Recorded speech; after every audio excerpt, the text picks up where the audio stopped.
palibot namin. Desierto. Kanina pa kami naglalakad kasi yung sasakyan namin hindi makausad kasi nga grabe yung daanan. Sobrang matirik yung daanan. Tingnan nyo naman dahil so sobrang ganda. Itong reality ng Saudi Arabia talaga. Ito talagang nafe-feel ko talaga na nandito na talaga ako sa Saudi. Kasi tingnan nyo naman, palibot ko, disyerto, bato, nandun yung mga kasama ko. Malayo na sila ako ngayon nahuhuli. Kasi nga nilalakad lang namin kasi sobrang layo. I think ang biyahe namin simula pa kanina alas 11 hanggang ngayon hindi pa kami nakarating.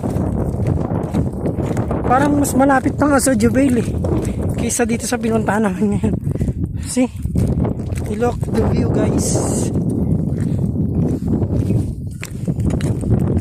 Sige guys, mamaya na naman ulit. Bye bye.